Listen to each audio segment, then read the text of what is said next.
Russia's President Vladimir Putin doesn't have many allies left after his disastrous invasion of Ukraine alienated him and his country from much of the world community.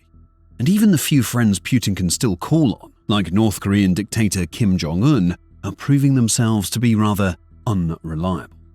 Recent news reveals that Kim may have played Putin for a fool, supplying the Kremlin war machine with old, outdated and rotting ammunition that has begun to backfire on Russian troops along the front lines.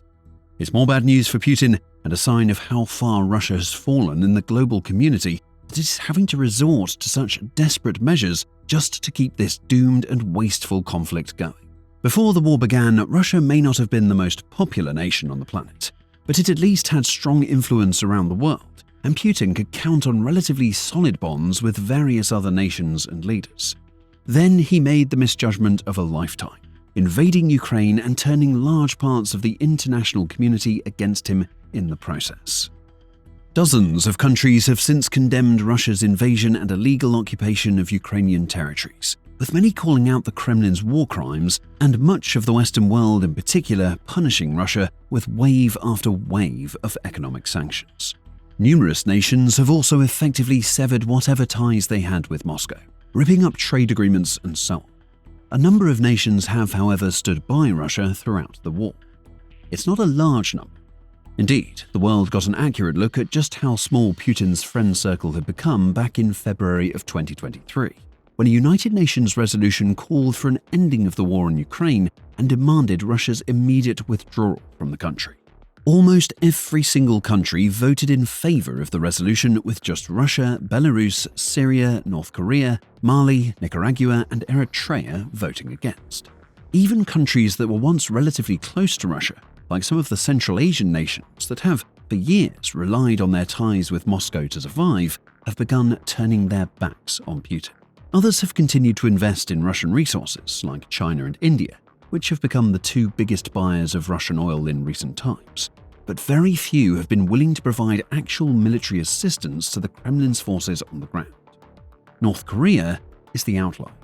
It has been vocal and outspoken in its diplomatic support for Russia even before the 2022 invasion, becoming one of only a small number of nations around the world who officially recognized Crimea as belonging to Russia back in 2017.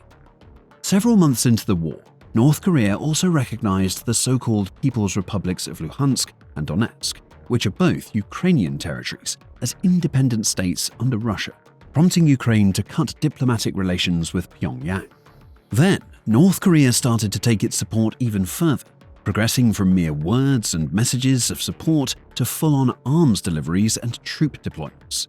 It has sent everything from M1989 Koksan self-propelled howitzers and M1991 multiple rocket launcher systems to thousands of North Korean troops, including special forces units, demining specialists and construction workers to help rebuild infrastructure in the Kursk region after Ukrainian troops briefly occupied parts of the area.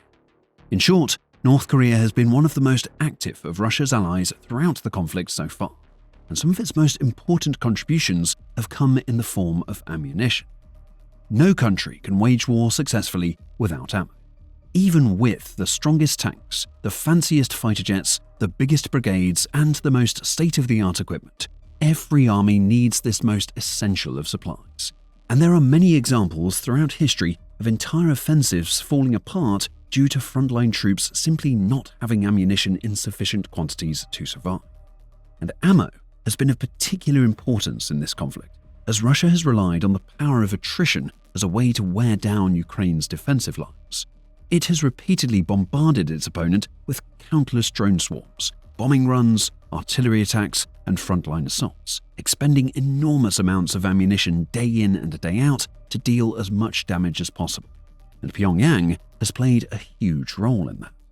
Indeed, according to expert estimates from South Korea, North Korea has sent over 13,000 shipping containers containing munitions to Russia over the course of a 2-year period, from mid-2022 through mid-2024, which would be equivalent to around 6 million 152mm artillery shells. The South Korean Defense Intelligence Agency commented at the time, "To prepare for a prolonged war in Ukraine, Russia has moved to formalize North Korea as a supply base for weapons and ammunition. Even more recent figures, however, tell a slightly different story. According to Vadim Skibitsky, the deputy chief of the Defense Intelligence of Ukraine, North Korea has supplied around 6.5 million artillery shells to Russia since 2023, but supplies are starting to dramatically decrease. Speaking with Reuters, the deputy chief noted the amount of North Korean ammo entering Russia in 2025 has declined by around 50% compared to what it was in 2024. He added that there wasn't even a single recorded shipment in the entire month of September, and while some deliveries resumed in October, the overall numbers are a lot lower than they have been in the past. There are several possible explanations for this, but two reasons stand out as being the most likely. First, North Korea is, quite simply, running out of ammo to send. Back in 2022, the country was reported to have vast stockpiles of Soviet-caliber shells and other supplies, so had little trouble sending vast shipments to Russia in order to help fuel its war effort in Ukraine. There were also reports of numerous North Korean military factories suddenly operating at maximum capacity to manufacture more munitions for the Kremlin cause. Bit by bit, however, those stocks have been depleted, and it's hardly surprising, since Russia has been so reliant on its brute force strategy in a bid to wear down Ukraine's defenses all along the front lines and beyond. In late 2022, for example, Russia was firing an average of 20,000 artillery shells per day, and Moscow reportedly set a target of launching around 5.5 million each year in order to give itself the best chance of winning the war. Those kinds of numbers are simply not sustainable, even for a country the size of Russia that is long ranked as one of the most powerful military superpowers on the planet. Indeed, statistics also show that Russia can only make around 3 million shells each year, so it was effectively forced to turn to North Korea to have any hope of getting close to its 5.5 million target. For a time, Pyongyang was able to meet Moscow's needs, but the longer the war goes on, the harder it becomes to keep those supply lines going. The second reason why North Korea's ammo deliveries to Russia may be on the decline could be because Pyongyang may simply have other, more pressing matters to focus on. Not long ago, North Korea's military unveiled its latest and allegedly greatest intercontinental ballistic missile, the Hwasong-20, which is said to be capable of traveling up to 9,300 miles, 15,000 kilometers, and striking any location within the United States. The country has also been carrying out multiple missile tests in recent times, while also actively pursuing numerous military research and development projects. Skibitsky revealed to Reuters, for example, that North Korea has recently been working on expanding its drone production capabilities, and has in fact begun mass production of two different types of drones: short-range FPV drones and larger medium-range attack drones. It may be, therefore, that making and sending more shells to Russia has slowly slipped down Pyongyang's list of priorities. For all of Kim's boasting and bluster, North Korea is not a large or wealthy nation, and it doesn't have the same sorts of resources as a major global power. It has to allocate its resources carefully, and the country's military leaders may feel that they simply need to focus more of their manpower on other tasks. Either way, whatever the reasoning behind it, the end result is the same. Russia is getting fewer and fewer North Korean munitions, and that's a big problem as far as the Kremlin is concerned. Because if Russia wants any hope of winning this war, it is going to need massive amounts of munitions, and it cannot make enough on its own. So, if the shipments from Pyongyang continue to dry up, the Kremlin will rapidly run out of options, as it doesn't have other allies that have shown the same sort of willingness to support it as North Korea has. That, in turn, will mean fewer ammo supplies rolling out to important positions along the front lines. Artillery teams and mechanized brigades will no longer have the ammunition they need to keep up their attacks on Ukrainian positions, and the Kremlin's commanders will have to rewrite their tactical plans with these new ammunition deficits in mind, perhaps reducing the frequency or intensity of some of their offensives, or easing off in certain areas in order to dedicate more of their remaining ammo to the most important strategic locations. This could open up new opportunities for Ukraine to launch counteroffensives or to regroup, resupply and fortify its defensive lines, or even recapture lost patches of land in certain regions where Russian ammunition is seen to be running low. In short, this decline in supply is likely to be a crippling blow for the Kremlin's war machine. And it's not just an issue with the quantity of North Korean ammunition, but its quality too. According to Ukrainian intelligence reports, nearly half of the shells supplied by North Korea to Russia are so old and unreliable that Russia has to refurbish them at their own facilities rather than sending them straight to the front lines. That's not what Russia wants. Ideally, the Kremlin's commanders would want to receive shipments from Pyongyang and send them straight on to key frontline locations, ready to be launched at enemy strongholds and defensive positions without any delay.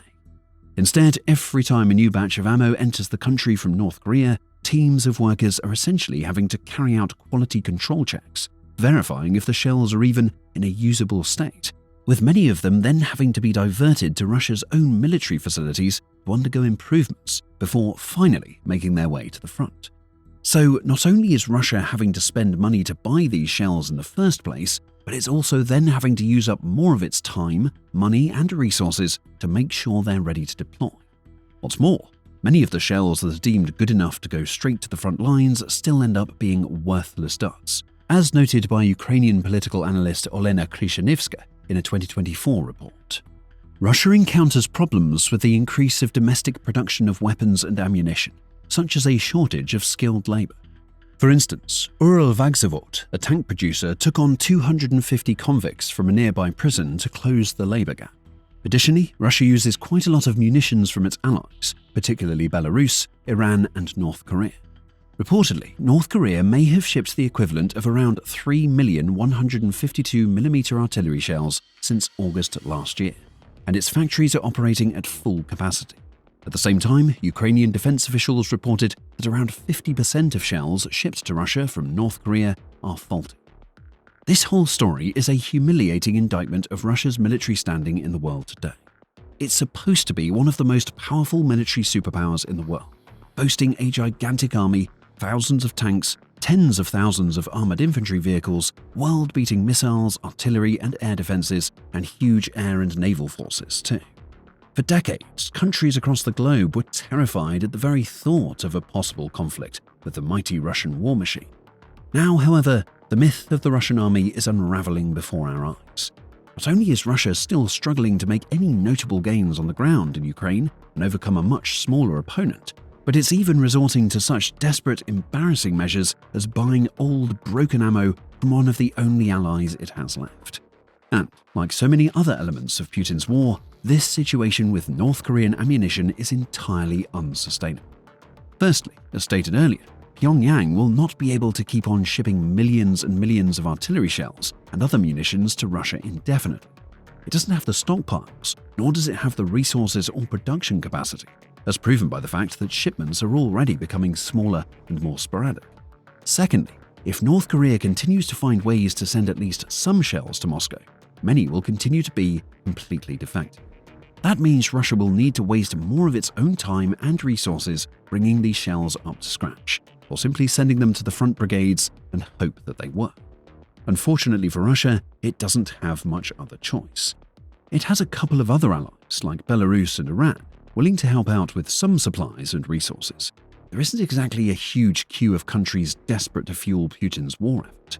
So, Russia will either have to put up with North Korea's F-grade ammo or somehow try to win a war with only a fraction of the munitions it needs. Over in Pyongyang, meanwhile, Kim Jong-un is probably quite content with how the war has worked out for him. While many countries have criticized North Korea for getting involved in the war and siding with Russia, the former South Korean ambassador to Russia, Wi Sung-lak, claims that Kim's decision to team up with Putin has proven to be not a bad deal at all, as far as Pyongyang is concerned. Wi went on to explain that North Korea officially claims to produce around 4 million tons of grains, including rice, barley, and wheat each year. But much of its so-called rice production is actually made up of potatoes, leaving the country dangerously short of one of its most staple foods. The 4 million tons of grains that North Korea says it produces per year are actually about 1 million tons short of what it needs to feed the country.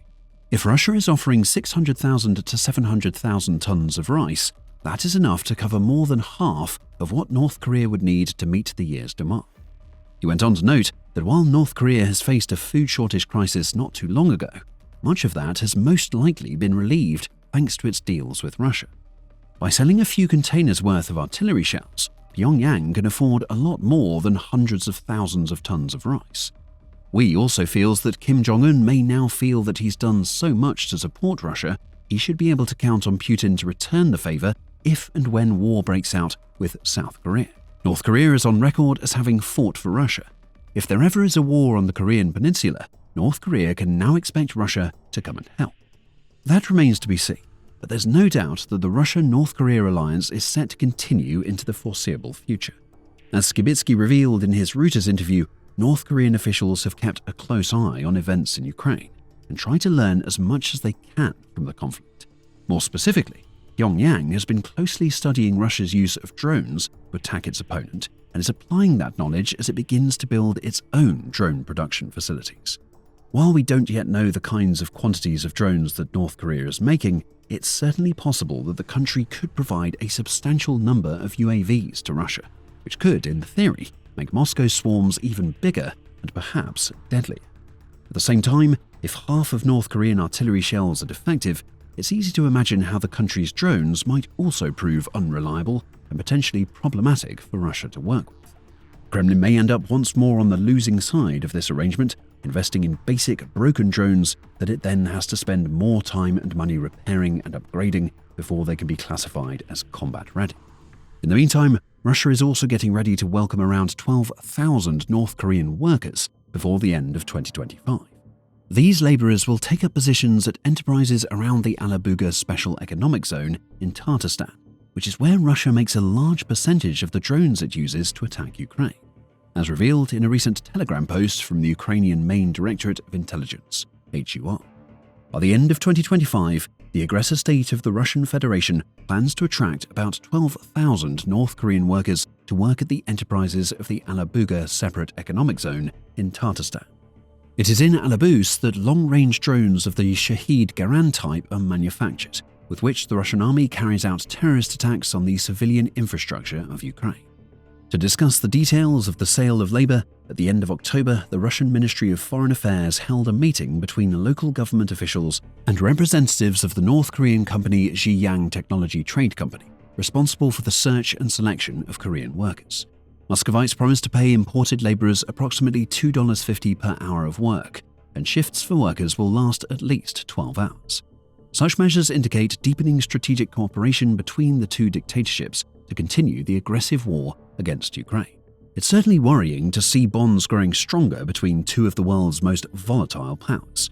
There's only so much that North Korea can actually do for Russia, and a few more batches of broken ammo aren't exactly going to make a massive difference on the ground. Ukraine, meanwhile, can continue to count on a far broader and more powerful collection of allies across the Western world, including the United States and the nations of the European Union, providing funds, arms, ammo, intelligence, and more. The US even recently showed just a little sliver of its strength right at Russia's doorstep, which you can learn more about in this video.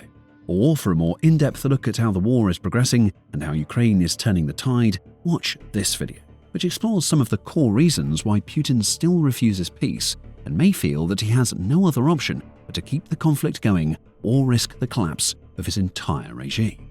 Remember to subscribe to our channel too if you haven't already, and turn on notifications so you can remain informed and up to date on everything that's happening in the Russia-Ukraine war and other important conflicts across the globe.